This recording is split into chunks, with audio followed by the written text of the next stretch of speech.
नमस्कार, मी Vitthal भाडुमके. News 24 Maharashtra live मध्ये आपलं सर्वांचं स्वागत आहे. मी आज नलावडे कुटुंबाच्या घरी आहे आणि नलावडे कुटुंब दरवर्षी घरगुती गणेश उत्सवामध्ये वेगवेगळा देखावा साकारत असतं. काहीतरी जनजागृती होईल असा देखावा हे कुटुंब दरवर्षी साकारत असतं आणि हा जो देखावा आहे साकारण्याचं काम आदित्य नलावडे करत असतो आणि आदित्यचा हा जो देखावा आहे सुंदर असा देखावा त्याने साकारलेला आहे.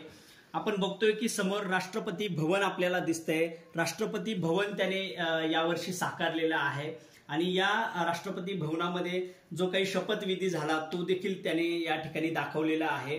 आणि विशेष म्हणजे कुठंतरी त्याने केंद्र सरकार असेल किंवा राज्य सरकार असेल यांच्यावर टीका देखील केलेली आहे की इकडे एकीकडे दाखवलं जात आहे. या ठिकाणी आपण जर बघितलं तर नरेंद्र मोदी आणि अमित शहा यांची प्रतिकृती या ठिकाणी दाखवलेली आहे आणि त्याच्या खाली असं दाखवलेलं आहे की देवेंद्र फडणवीस आणि अजित पवार हे सोबत आहेत. विशेष म्हणजे नरेंद्र मोदींनी राष्ट्रवादी पक्षावर घोटाळ्याचा आरोप केलेला होता आणि त्याच ज्यांच्यावर हा घोटाळ्याचा आरोप झाला त्याच अजित पवारांना राज्याच्या सरकारमध्ये घेण्यात आलं, उपमुख्यमंत्रीपद देण्यात आलं आणि ते या ठिकाणी दाखवलेलं आहे की कुठेतरी जनतेची दिशाभूल होते.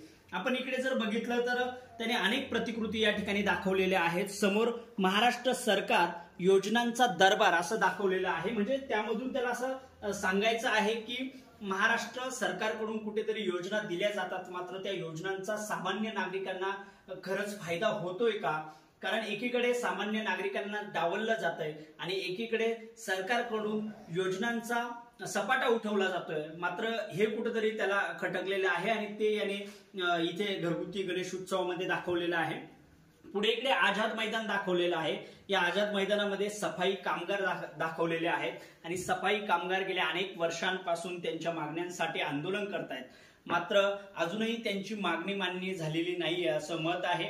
आणि याच संदर्भात आपण आदित्य सोबत बोलणार आहोत. आदित्य, समोर तू नाशिक महापालिका दाखवलेली आहे, मात्र याचं विश्लेषण तू करशील.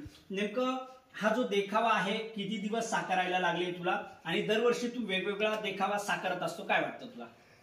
दरवर्षीप्रमाणे मी गेल्या 3 महिन्यापासून ते 4 महिन्यापासून गणपती बाप्पाच्या उत्सवाची तयारी करत असतो आणि मी महाराष्ट्र शासनाला किंवा नरेंद्र मोदी साहेबांना हा जे डेकोरेशन जे बनवलं याच्यातून एकच संदेश देऊ इच्छितो की सिंचन घोटाळा असेल, त्याच्यातले अजित पवार साहेब असतील, ह्या घोटाळ्यामुळे तुम्ही घोटाळेबाज सरकार आणि घोटाळेबाज लोकांना तुम्ही बरोबर घेत आहे, तरी सफाई कामगारांच्या विषयाकडे कुठे लक्ष दिलं जात नाहीये. आणि माझा संदेश एकच आहे की ज्या अजित पवार साहेबांनी राज्यात 70,000 कोटीचा घोटाळा केला, आज त्याच अजित पवार साहेबांना तुम्ही बरोबर घेतलेला आहे. तरी आमचा प्रश्न सफाई कामगारांचा वारंवार गेल्या 7 वर्षापासून प्रलंबित आहे. तर तुम्ही एका जातीला न्याय देता व दुसऱ्या जातीला न्याय काय देत नाही. सफाई कामगार हे जेव्हा आम्ही करोना काळामध्ये काम केलं तेव्हा पंतप्रधान साहेबांनी आम्हाला उपमा दिली की करोना योद्धा. मग सफाई कामगार एक सारखंच काम करत असताना फक्त एका विशिष्ट जातीला न्याय द्यायचा, बाकीच्या विशिष्ट जातीला न्याय देत नाही. तरी महाराष्ट्र सरकारला आमची हात जोडून विनंती आहे की वारंवार विनंती करतोय, तरी येणाऱ्या इलेक्शन मध्ये आम्ही बहिष्कार देखील टाकणार आहोत. परत एकदा तुम्हाला विनंती करतोय की सफाई कामगार एक जात असताना त्यांना न्याय द्यावा. दुसरीकडे मी नाशिक महापालिका पण दाखवली. नाशिक महापालिकेमध्ये आरोग्य विभाग, घनकचरा विभाग संचालक यांच्यावरती वारंवार मी निवेदन देऊन की जे काही चुकीचं घडतंय, ज्या गोष्टी चुकीच्या घडताय त्या चुकीच्या गोष्टी घडू नये, तरी मी यांना निवेदन देत असतो. परंतु घनकचरा व्यवस्थापन विभागाचे संचालक कुठल्या प्रकारे लक्ष देत नाही. आता 2 दिवसापूर्वीच पत्रकार मित्रांनी आपली न्यूज लावलेली होती, परंतु नाशिक महापालिकेमध्ये त्याची कुठलीही अंमलबजावणी झालेली नाही. कारण की बरेच सफाई कामगार हे कामावर येत नाही, सह्या करून घरी जातात. सेल्फी हाजरी केवळ नावापुरती. 1900 सफाई कामगारांपैकी 950 सफाई कामगार हे कामावर नसतात. मला एकच म्हणायचं आहे की सफाई कामगार हा गव्हर्नमेंट जॉबला असताना शासनाचा पगार मिळतो तर त्याचं काम केलंच पाहिजे.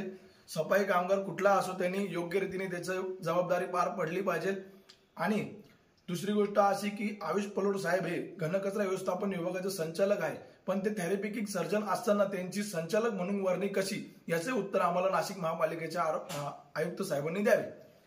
आपण बघतोय की आदित्य हा उच्च शिक्षित आहे आणि दरवर्षी तो काहीतरी वेगळा देखावा साकारत असतो, वेगवेगळे संदेश तो याच्या माध्यमातून देत असतो आणि यावर्षी देखील त्यांनी चांगला असा संदेश दिलेला आहे. मात्र त्याच्या ज्या मागण्यांची आता दखल घेतली जाते का, या घरगुती गणेश उत्सवानिमित्त त्यांनी जे मांडलेलं आहे ते सरकार दरबारापर्यंत पोहोचतंय का, हेच बघणं महत्वाचं ठरणार आहे.